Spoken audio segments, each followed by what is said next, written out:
Good morning, ladies and gentlemen. This is Harry Muppet. Welcome to another Daily Masters cast. And we are still back in the South Korean regional finals for WCS Season 2. Still casting a bunch of really awesome South Korean players. And of course, these are players that we definitely have run into before. Rain, we've definitely seen all over the place. I think he actually made it into the season final.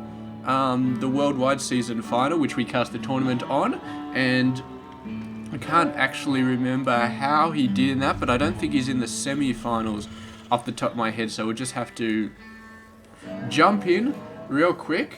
Ah yes, he got knocked out by Tasia in the quarterfinals. Now I remember. So yeah, that was Rain, and we've also seen a couple of Daily Masters games from him all over the place. So he is our red Protoss player in this game, and that is pretty freaking awesome.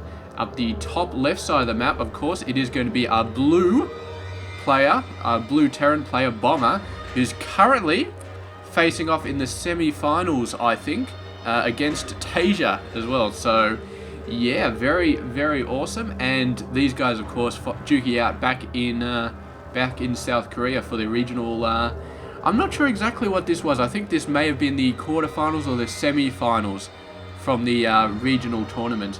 So yeah, it's going to be very interesting to see exactly how these players go. Now we've got pretty standard stuff going for Rain so far, pretty standard stuff going for Bomber so far, although it looks like Bomber is going to be going for the fast expand, and Rain's just going to be like, you know what, not really much I can do to sort of harass that, other than harassing the worker, of course. But you could almost certainly see that Rain is going to go for his own expansion, because it's just too iffy to try and say, alright, I'm going to go for really fast, aggressive sort of play because my opponent's doing the natural expansion. It's very hard. You get a single bunker up here and you start getting a couple of marauders out, and you can see off even a 4-gate and stuff like that, because yeah, the micro is just so good in the very early game. So anyway, Bomber's going to be getting out double barracks, and this is going to allow him to get a lot of Marines up, which will help defend this very early command center. Rain, as we said, he's going to be getting out his own Nexus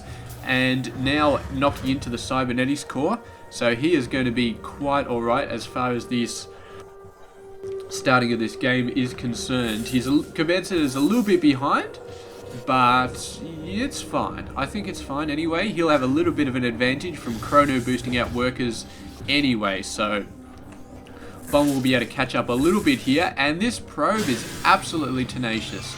Really doing a great job, and the Marine is only starting to come out. No, there's one already out, actually, going to be chasing that probe away, so probe almost got an SCV kill, but yeah, not quite. I guess that is the dream for any scouting probe, to get an SCV kill, but it did not quite happen at this point.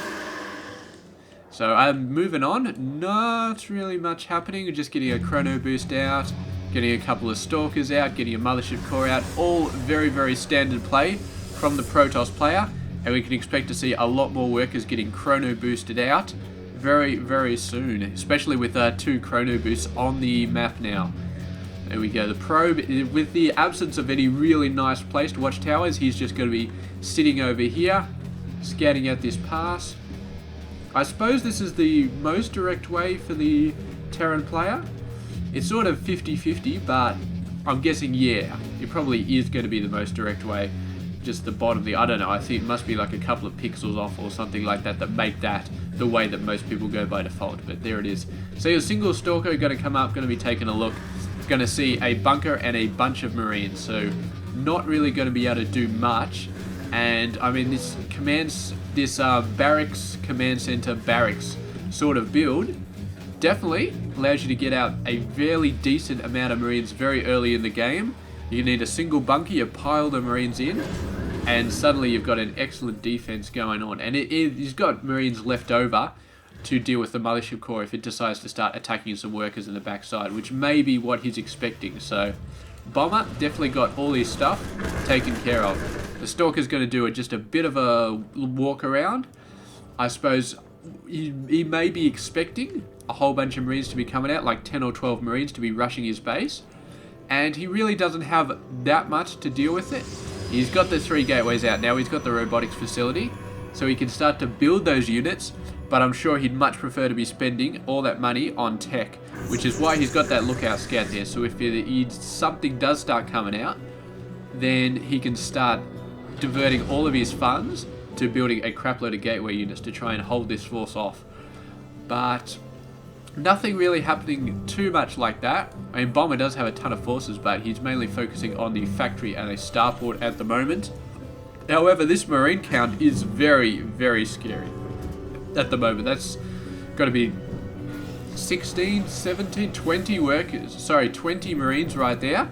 That is a very, very scary amount of marines. Here comes the old... Oh, that's actually an observer, not the mothership core. Having a bit of a scout. And not too much going on otherwise. We do have storms coming out. A lot of players would go for Colossus first off, but we'd see Rain jumping straight ahead to Storm. And we actually know from, I think, the quarterfinal, he loves to use his Storm play. So we're going to be seeing some of that coming on. Bomber may be aware there's an observer somewhere in his base, but he's not going to be wasting a scan on it at the moment. I don't know if he has a really, really clear idea of exactly where it is. The Stalker's going to jump away. It knows there's probably no point anymore because it's up to the point where medevacs are out on the field. And once you've got medevacs out on the field, watching the front door is not really going to be worth it. And of course, the fact is the observer is in the base right now, so the observer is going to see when these guys move out. And yeah, Rain is actually got to be starting to get a bit worried. There we go, 3 more gateways coming out. So he sees the massive amount of just pure ground forces that Bomber has, and he's definitely going to want to get something out to be able to counter these. He's getting the storm out. He's hoping for a bit of time, but the forces start moving out, and instantly Rain knows that he has to get a lot of forces out ASAP. So a couple of High Templar morphing into an Archon straight away. And I don't think he's going to be able to wait for Storm. He's going to have to get out as much as he can right now. And he's actually a bit mineral starved, so was not quite expecting those guys to move out when they did. And he's going to have to really, really push. He can probably get out another Archon. But the forces he's got out right now, he does have Zealot speed. So that's very, very nice. Nice of him to get that while he had the chance. It's going to help quite a bit here. But look at this. He's actually put a bunch of Zealots back there. It looks like Bomber saved most of his forces, but some nice force fields here. Going to be helping it out. And the Zealots getting in range around the force fields is going to be pretty good. Definitely whacking out Bomber a little bit.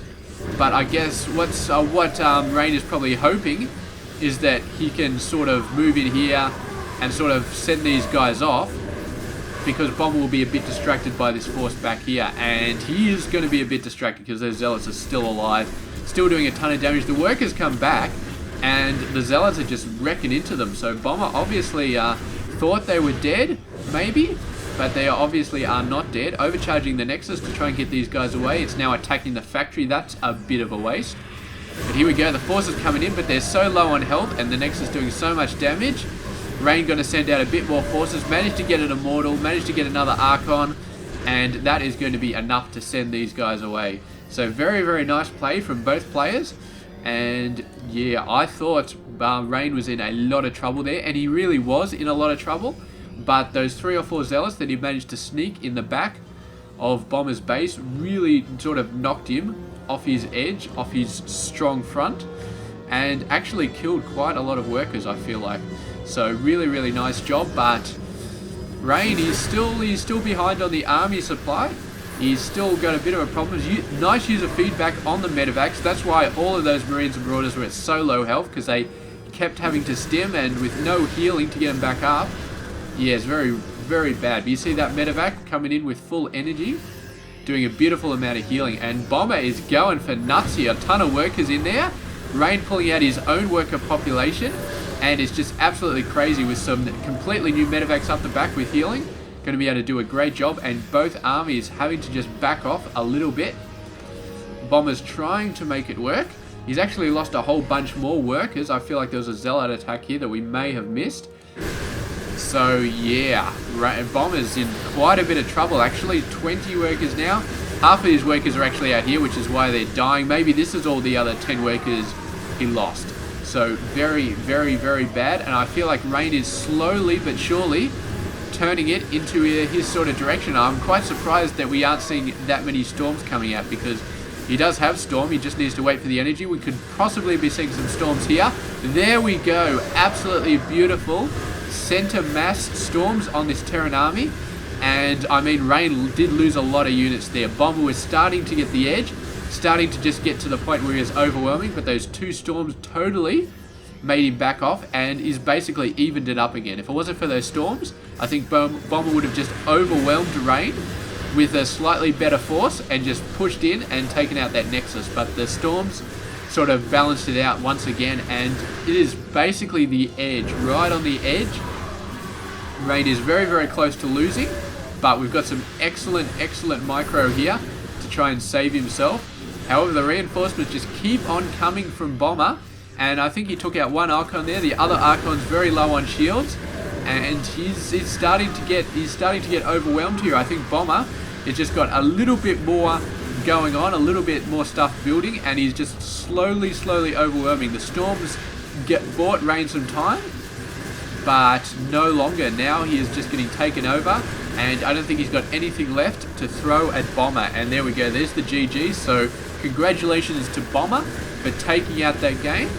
Thank you very, very much for watching this Daily Masters, and stay tuned tomorrow for another one coming right up. So this has been Hairy Muppet. I hope you enjoyed this game.